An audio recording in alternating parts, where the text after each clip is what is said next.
Hello, everyone. Welcome to the very first episode of my podcast. Today, we will be discussing the very hot topic and the trending topic, which is will AI replace our jobs or will it open new opportunities for everyone? So, for this session, we have our guest here, Miss Nafeesa, who is working as a data scientist in a Chennai based company. So, thank you, Nafeesa, for joining us today for this discussion. Thank you, Arif, for the wonderful introduction. I'm really excited to be here in this podcast, especially for this topic, which is currently the hottest topic in trend, the town. Sure. So I think let's not take much time. Let's directly jump into the discussion. I'll start my discussion with what is AI actually, and what are the different variants or topics or the categories in the AI. Okay. So, from my understanding of AI, I would really define it as a system or a computer that utilizes or employs human intelligence to get a task done. So, when you look at it, there are right now, when we speak about AI in general, it always boils down to this fact, right? See, initially it was always about traditional MLs or your NLPs, OCA, I mean, like your computer vision and all that. But right now, the hottest trending topic is basically your GenAIs and your agentic AI or AI agents. So when we're looking at GenAI, it's basically generative AI, right? Okay. So it generate contents. Mhm. So the contents could be your text, image, or your video, Okay. whatsoever is required. Gen AI is, again, you can go down to, it boils down to the chatbot or the RAG. So RAG being the point is like where say you have a document, any layman has a document, Okay. and he has to get a basic understanding out of the document. Instead of reading through the entire document, he could just put it up in the system and query out all the possible information he wants from the particular Okay. document.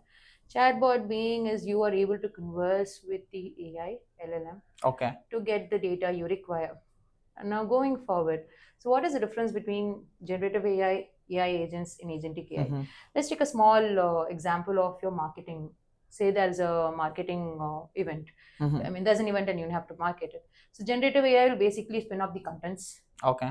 that could be used I in think the this campaign. ChatGPT where we are Ah, inquiring for something and it gives you a content, right? exactly. Okay. Something. No, it's ChatGPT, Gemini. There's a Okay. lot. You just Okay. name it and there are many, right? So that's what your Gen AI would do. Okay. AI agents would probably go a step forward. So it could, send out emails, set up calendar invites, uh, put up those campaigns online. But catch being here is it follows a set of predefined rules. Okay. Correct. When it comes to agentic AI, it would do all that, Mhm. but based on the analysis, Okay. it will recalibrate all its positions. Okay. Right. It will go back. It will modify the budget that has been allocated for the particular marketing Okay. event. So that is the difference. What I look at it as. So can we say that it is like a human involvement is lesser in the agentic AI than in the AI agents or True. Gen AI? True. Okay. Okay. So as we go down the steps, Mhm. or so when if you're looking at the triangular pyramidal structure, Mhm. obviously the human intervention reduces. See, I don't know. I have this follow-up question. What is the difference between AI agents and the normal automation, which was already there? See, even I have worked with my teams on a lot of automation things. Okay, we made a lot of process automated. So, how is this AI agent different from that automation? Okay. So, see, when you take automation, right, what we had earlier before the AI boom, the automation was most of a set of pre-configured steps that were followed Hmm. to the T, Mhm. right? And most of these pre-configuration is based on the certain factors taken into consideration, right? You say you are developing something today, Okay. right? You would have taken certain factors into consideration. Based on that, you would have come up with the automation tools. You would have set those Okay. your precursor to your tool, right? But eventually, when there is a change, right, you may have to go back, redo the entire work. So Okay. that's going to take a lot of your manual effort and time. Hmm. Right? Whereas AI agent would rather evolve, Okay. learn from it, Okay. and evolve accordingly. Mhm. So that is what the difference between automation and your agentic AI is. Okay. Okay. Got it. So before we go further, I just want to reiterate this thing that this AI or agentic AI has scared everybody. So there is a huge fear among everyone, especially in IT. Okay. So is this like real?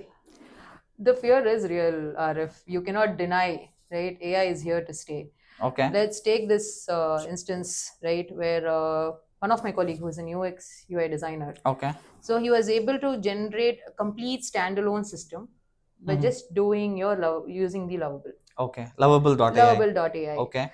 And there was an instance where nowadays, there was something called prompt engineering. Okay. Where you have to elaborately prompt. Now, even that is not required. Mm-hmm. All I could just say is, hey, spin up this product application for me, and the entire application is being spun up by the agentic AI tools. Okay. Correct. And then, say for instance, the content writing. Right. I just go prompt the LLMs; it is able to generate me the entire content. So there is so on and so forth, right? So AI is here to say, and I think the fear is justified. But having said that, I would say that unless the professionals don't adapt it, right, they're in for a loss. So sorry to interrupt. So we have this new concept. I can hear this. It is a kind of a trending word nowadays, or most talked word, which is single person. Startups. So now there is this trend going around that now one person is enough to run the whole startup. He can himself do the product ideation. He can do the product development, because he'll be using, let's say, as you said, Lovable, right? Or there are different tools which can help him to kind of at least develop an MVC. Okay. Then for go to market, he can do the analysis, he can do the content writing, and then he can do a lot of stuff, which makes him a single one man army. Okay. So I've been hearing this even in our company also. Now everybody's asked, everybody's told to use AI or agentic AI or whatever AI on all the levels, all the roles, across the roles. Yeah. Okay. So I think, yeah, AI is kind of a threat. I don't know. Now the follow-up question is, what are the jobs or what are the profiles you think are in kind of danger? Will AI replace our jobs? There's a very good chance it could, right? There's you name it and it replaces it, kind of a situation we are in right now. So you take content writer. Okay. You take a telemarketer. Okay. Customer support employee, designers, testers, programmers, data scientists, you name it. So for instance, you name the big tech companies out there, Meta, Microsoft, you just name them, right? They're all claiming to have at least 30% of their code being spun up by AI. Yeah, I just recently read it that Microsoft has said that 30% of their code is written by AI. Exactly, precisely. Okay. Okay. So there's a ballpark number they are putting on it. So the threat is real. I wouldn't deny it isn't. But like I said, adaptation is the only thing. Yeah, I'll tell you one thing. I recently, I'm working on a project which is a chatbot for let's say support service. One of the client which we have is, I mean, it's in the US product, where clients are booking for online appointments for salons. So initially they had a process of, let's say, if they want to inquire about any information, or they want to register a complaint or anything, let's say they need a support. So they had to go through an email process where they put an email, write up things, and at least 20-30 informations they have to share. Now we are building a agentic AI based chatbot for them, where they can talk, and based upon the conversation, the AI agent will decide whether we should be he's asking for the information, then information will be given to them in a very polite way. If they want to book an appointment, then appointment will be booked for them. Okay. Or if none of this is going to help him, then the third option is automatically service now ticket will be created for it and then communicated. So I can imagine there was a need of 100 people team earlier. Right. Now I would say it is going to be 10 people. So 90% is cut. Okay. So that is like, it is awesome, but at the same time it's very scary. Okay. So which is why I asked you, what are the roles which will be impacted? So don't like you I think mentioned, it's customer service, yeah. it's very scary. So Mhm. from your perspective, how much do you think will be impact on these roles or areas? Yeah, you put a ballpark number to 90. I would say 70 to 80% will be taken away by AI. So let's take for our instance itself. So I don't know, I mean, most of the users and you would have also used Swiggy, Zomato's, and all that. So initially, you do have this IVR setup or the normal bot setup. Whenever you query you require any help from the bots, right? Okay. So once that is, once all the options are depleted, you're redirected back to the human, right? Because there's only a stipulated list of events they could take care of. So again, it comes to the point that, yes, AI can replace you, but the numbers are a bit alarming as well.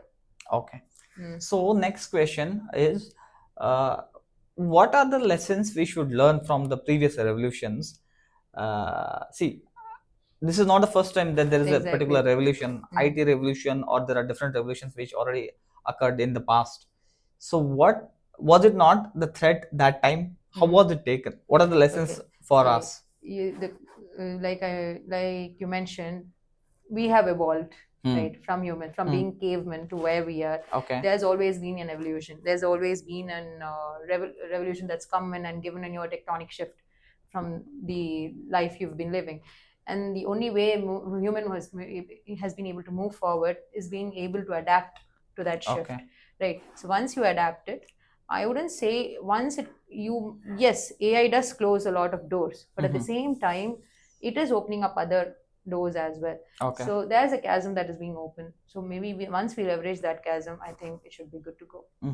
See, I would love to quote an example here, just to make it a little easier for the audience, which is, there was a time when people were doing the calculations manually. Yes. I don't know whether we call that the banking applications, right? Banking employees. So even before that, so they were like manually entering the data and doing the maths manually. And then when the calculator was there, it was invented, and people were scared.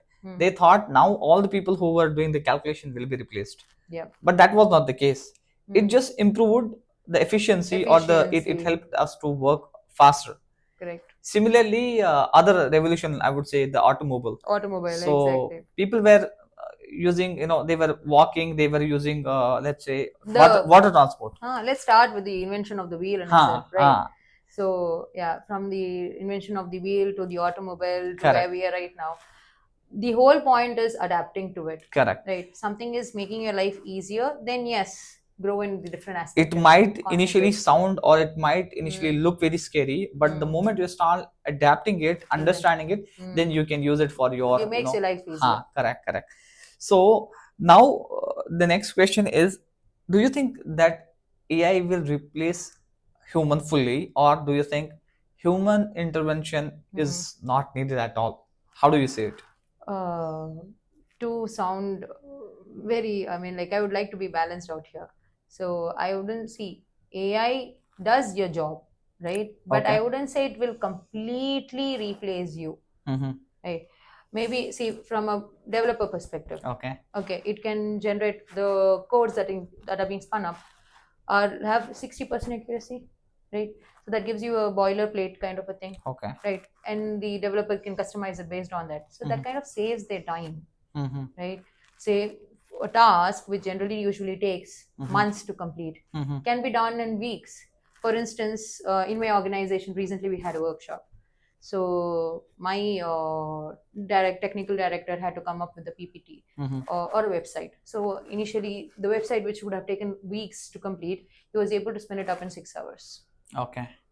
So it reduces the task. Okay. Similarly, if you look at content writing, right? You can spin up a lot of contents.